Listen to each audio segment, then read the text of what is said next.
اقرأ باسم ربك الذي خلق خلق الإنسان من علق اقرأ وربك الأكرم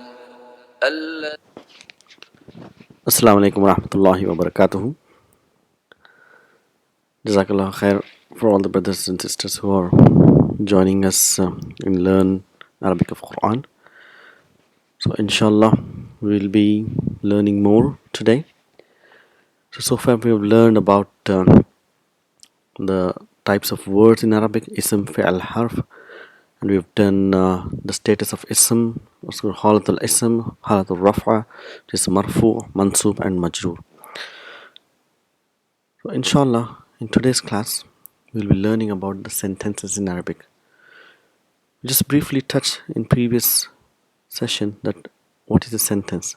Sentence is a group of words that makes sense.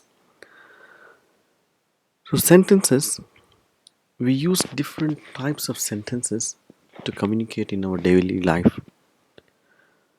There are certain situations where we just make some statements. We use different sentences, in different situations, like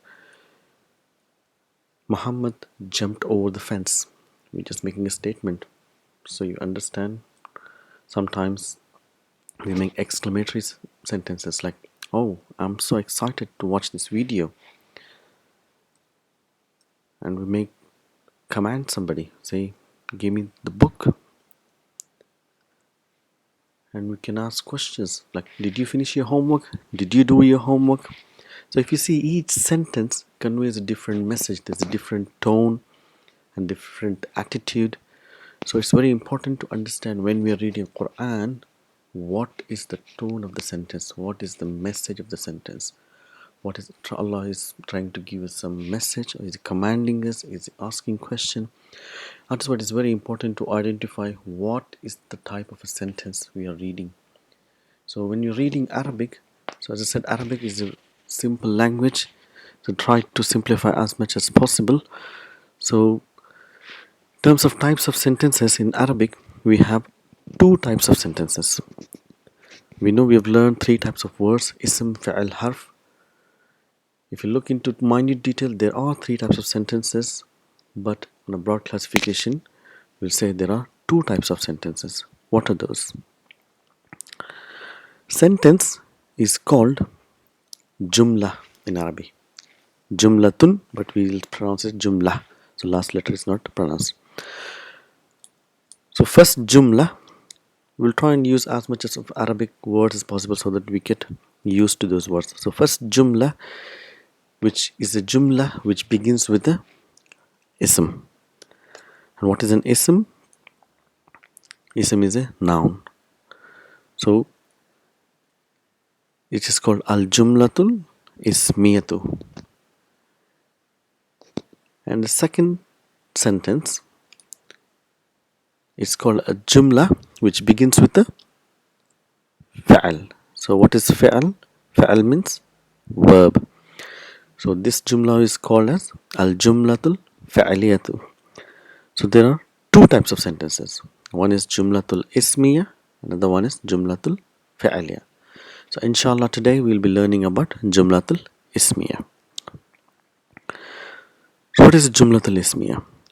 It is a sentence of a noun, which means there's a sentence begins with an ism, or the main subject of the sentence is an ism.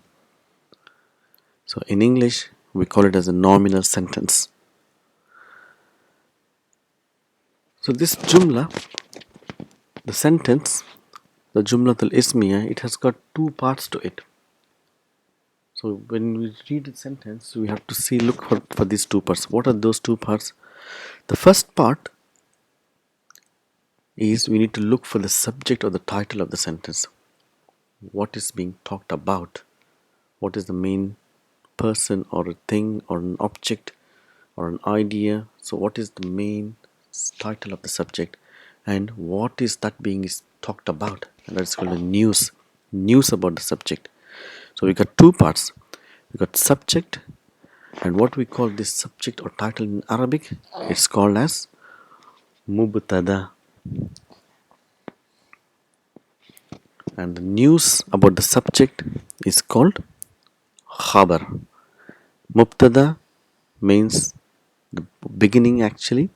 It's like in Urdu it starts from like a ibtada, so it's mubtada, that main subject or the title, and we got khabar, which is news.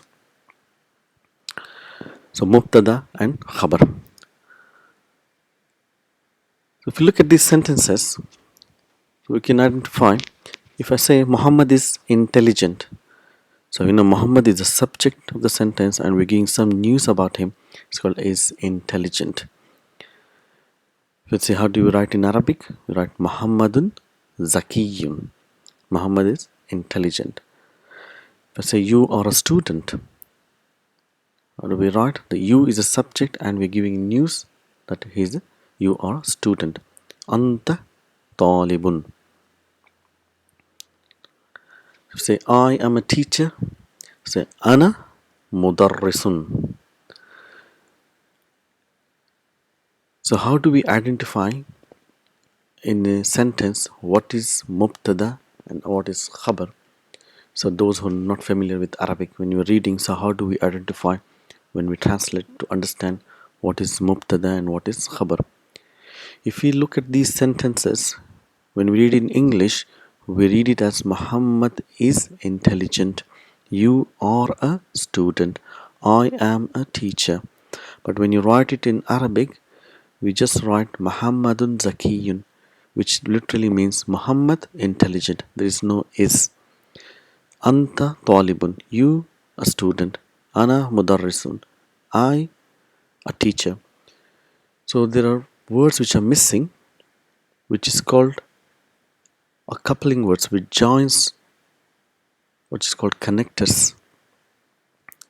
Is, are and am are not there in Arabic. So when we are translating, if we can fit the is, if we can fit the are, if we can fit the am, then we know that the part before it becomes the mubtada and the part after it becomes a khabar. If you translate here, if you say Muhammad Zakiyun, but you have to translate it as Muhammad is Zakiyun. So Muhammad becomes a mubtada and Zakiyun becomes khabar.